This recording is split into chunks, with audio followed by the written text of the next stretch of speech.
Afternoon. This is a great day for our system of justice, for Curtis Reeves and his family, certainly for us as his lawyers. And I'd like to thank my team of lawyers, because they're the ones that are responsible for all the hard work that we put into this case to finally get Mr. Reeves out. We've got the certified copies of the judge's order in our hand, and we are headed to the jail right now to go and pick Mr. Reeves up and take him home. If you all have any questions, I'll be more than glad to answer. I'm Melanie Michael, and you're reporting live right now on News Channel 8 as we're broadcasting. Can you tell us your reaction to this case, and how do you feel about your client getting out of jail tonight? I will tell you that this morning I was 2.5 hours out of Tampa for a weekend trip when I first got the news, and I was actually on a boat, and so I drove my boat back and hopped in a car and probably broke every speed limit between Yusepa Island and Tampa.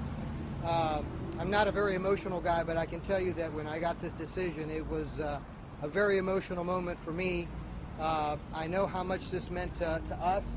More importantly, I know how much this meant to Mr. Reeves and his family.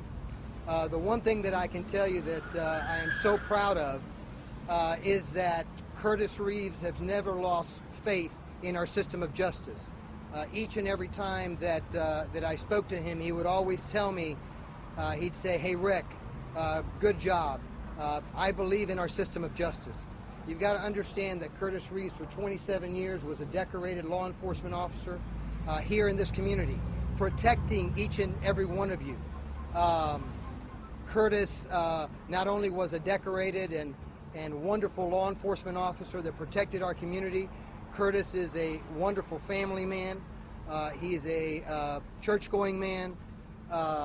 He's coming home in order to resume his life and to assist us in preparing his defense. And we, in our firm, we are so eager in order to be able to do that come early 2015. Have you spoken with him? We, Mr. Michaels, spoke to Mr. Reeves earlier today, just briefly. We told him that we were soon going to be there once we got the certified copies in our hand. The bond is ready to be posted. All the conditions are going to be met, and we expect, with the cooperation of the Pasco Sheriff's Office, we expect that Mr. Reeves will be home tonight with his family. I've got a two-part question. What was his reaction today when he learned that he would be getting out tonight? In all honesty, we've all been very confident that this day was going to come. I think all of you all were there for 2 days during the hearings. You heard the evidence. If you've had the opportunity to read the opinion from the 2nd District Court of Appeal, it was a very strong opinion for the defense. If you've read Judge Siracusa's recent order, it's a very, very strong opinion for the defense. And let me say one thing. We are grateful for the fact that Judge Siracusa gave us 2 days to present our case before him. As defense attorneys, what we want in our system of justice is we want the opportunity to present our evidence, to have our witnesses testify so that we can make a record. So if a mistake is made, we can have an appellate court review that and have some justice take place. And that's exactly what happened here. And so we applaud Judge Siracusa. The minute that he got the 2nd District Court opinion, he quickly rendered his order so that Mr. Reeves hopefully could be home tonight. And you and your legal team have obviously met with Mr. Reeves several times. How has this 7-month time period taken its toll, as you've seen and heard from him? You can just imagine it's difficult enough for a young man to spend 6 months in the Pasco County Jail.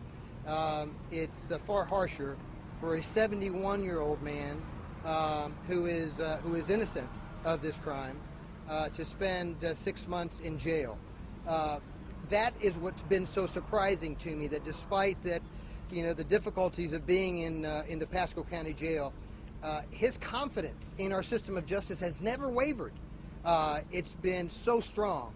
And yes, there has been times when, he's been up and down, but at the end of the day, at the end of our meeting, he's always looked at me and said, "Hey, Rick, I know we're going to get this done."